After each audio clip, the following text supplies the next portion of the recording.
जी ने दयाराम सरस्वती की रचना की और उसी परंपरा में उन्होंने लिखा, मुकुर मुकुर सब वस्तु भाई नयन नयन के लाल दृढ़ पसारो तित अली तित तित लखों गोपाल।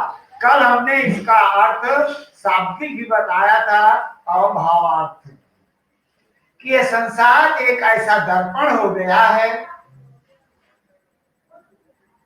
जब मैं अपने श्री कृष्ण दर्शन की लालसा से अपने इन लाल नेत्रों से जो श्री कृष्ण की दर्शन के लिए व्याकुल हैं, उस व्याकुलता में लाल हो गए हैं। ये नेत्र जिधर भी देखते हैं दर्पण की तरह हर तरफ उसमें श्री कृष्ण जी का ही दर्शन होता है। जित तित लखों गोपाल, अर्थात हर प्रकार से और हर तरफ से मुझे कृष्ण भी दिखाई देता है। ऐसा लेखक ने, कवि ने, दयाराम जी ने लिखा है। अब आप हम आज दूसरा दोहा पढ़ते हैं और दूसरा दोहा है, चिंता तू चित क्यों करे, चिंता तू चित क्यों करे, विश्वंभर ब्रजपाल शक्कर शक्कर खोर को दधि मत देख गया।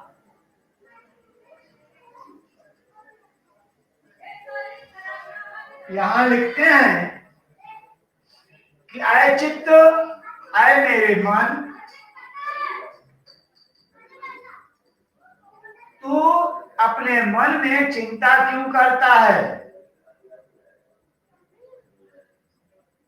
तू अपने मन में क्यों चिंता करता है।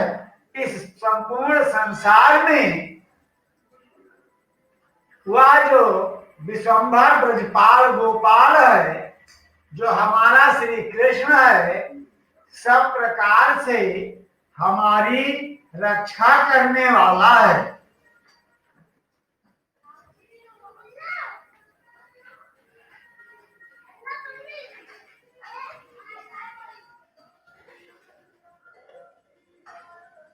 हमारी सब प्रकार से रक्षा करने वाला है। और यहाँ एक भर शब्द है शक्कर और दूसरा है शक्कर खोर।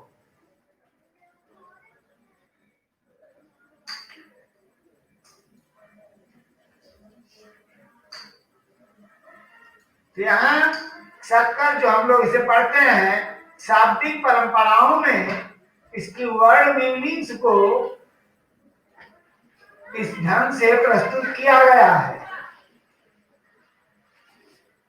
कि ये जो हमारे श्री कृष्ण जी हैं,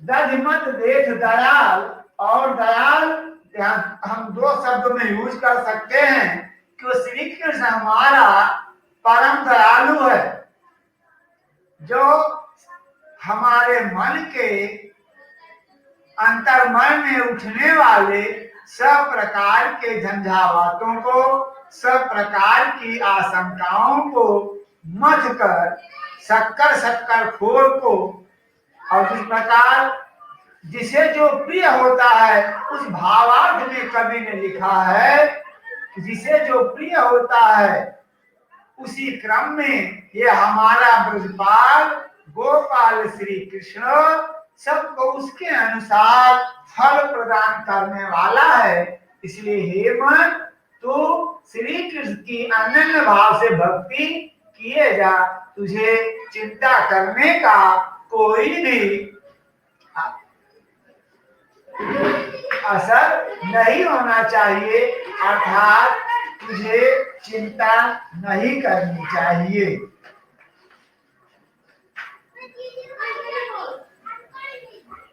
तो इस क्रम में यहाँ पर लिखा है कि दयाराम जी ने कहा है कि आए मन, तू अपनी संपूर्ण चिंता को श्री कृष्ण जी पर समर्पित कर दे, क्योंकि श्री कृष्ण सबकी समस्याओं का हल करने वाले हैं और सबको उचित फल प्रदान करने वाले हैं।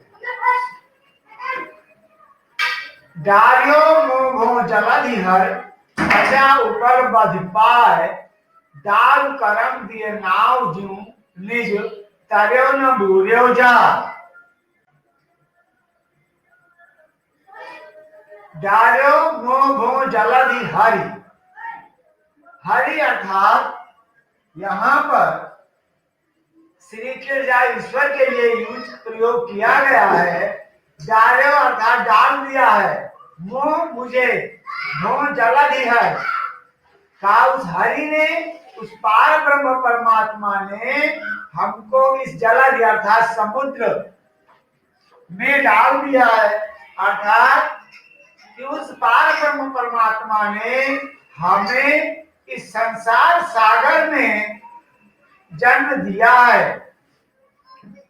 उस पार ब्रह्म परमात्मा ने हमें इस संसार सागर में लाकर जन्म दिया है, डाल दिया है। अजा ऊपर बध पाए, अजा से वैसे तो बकरी होती है,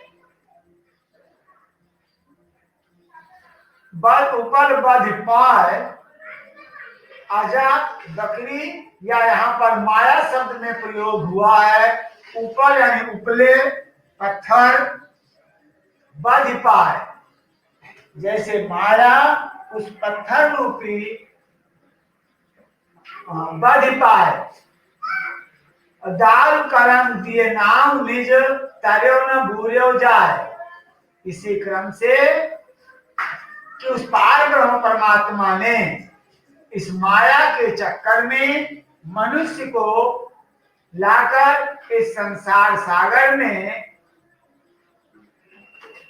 जन्म दे दिया है। जैसे और माया के द्वारा वो हर प्रकार से पत्थरों द्वारा बांध दिया गया है, माया रूपी पत्थर से वह बांध दिया गया है कि वह उससे अलग नहीं हो सकता। दाल करम दिए नाव निजु, दाल लंबी,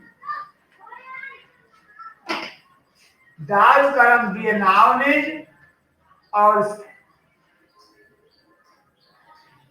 उस श्री कृष्ण जी ने, उस पार ब्रह्म परमात्मा श्री कृष्ण जी ने नाव यानी नौका को, कर यानी हाथ, दाल यानी लकड़ी पतवार कि इस हमारे संसार सागर रूपी नौका के लिए उसने अपनी नाव यानी नाम रूपी नौका के द्वारा उस पतवार का सहारा दे करके हम लोगों को पार होने के लिए एक दाल करम हाथों में एक लकड़ी दे दी है।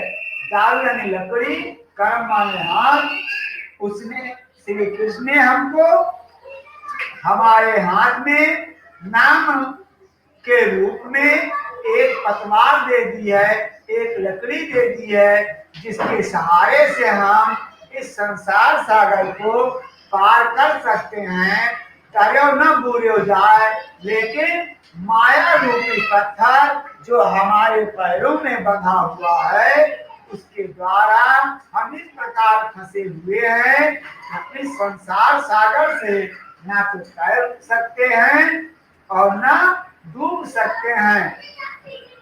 राम नाम रूपी नाम जप के रूप में उस पार ब्रह्म परमात्मा ने हमको एक ऐसी पतवार दे दी है, एक ऐसी लकड़ी दे दी है, एक ऐसा साधन दे दिया है जिसे कि माया रूपी पत्थर से बंधे होने, पांव यानी पांव, माया रूपी पत्थर से बंधे हुए पांव होने पर भी उस नाम रूपी पतवार से ना तो हम इसमें आसानी से तैर कर उस पार जा सकते हैं और ना ये राम नाम रूपी पतवार हमें डूबने ही देती है।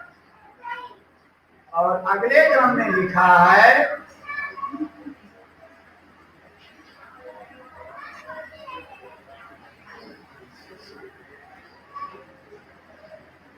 चौथे पद में लिखा, राज रूप रसाल सुख समझत हैं मोह माय नैन पैन बैन है नैन को, नैन नहीं है बैन। राज रूप रसाल सुख, रसाल जिह्वा,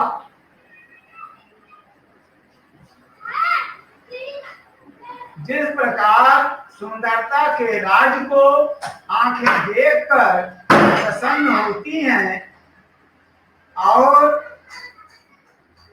रसाल के रूप में मिष्टान या रसाल के रूप में आम्रफल का भी प्रयोग होता है, और जब कोई मधुर पदार्थ हम ग्रहण करते हैं उस क्रम में एक अपार सुख का अनुभव होता है।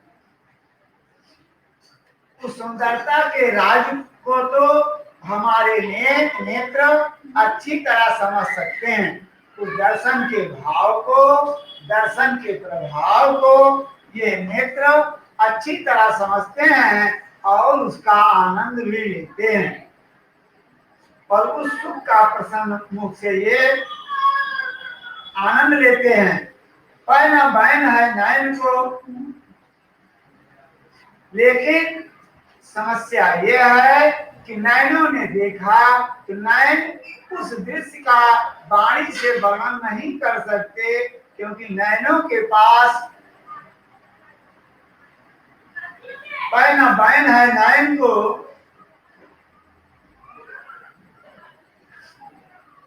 लेकिन नेत्रों को अपनी प्रसन्नता व्यक्त करने के लिए, उस रूप गुण का आस्वादन करने के लिए, उनका बखान करने के लिए किसी भी प्रकार की रोक नहीं है। वह प्रसन्न मन से, खुले मन से उनका गुणगान, उनका विवरण कर सकते हैं, लेकिन यह नेत्र तो बेबस हैं, लाचार हैं, क्योंकि इनके पास तो अपनी वाणी नहीं है, और इस प्रकार वाणी विहीन होने के कारण ये नेत्र उस आनंद का, उस रूप सौंदर्य का, उस सुख का वर्णन नहीं कर सकते हैं,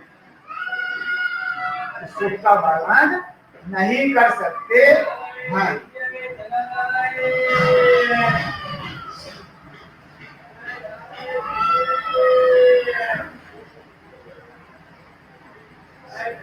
इस प्रकार कवि ने इन चार गुणों में श्री कृष्ण की महिमा का, उनकी गुणवत्ता का, उनकी माया का वर्णन करते हुए मानव जाति को सचेत करते हुए लिखा है कि हर तरफ उस श्री कृष्ण का एक सौंदर्य का वर्णन है।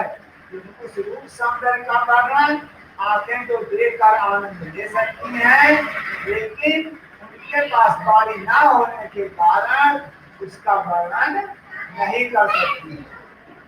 और फिर अगले क्रम में हम अपने अगले पाठों को पढ़ेंगे, अगले दोहों को हम पढ़ेंगे।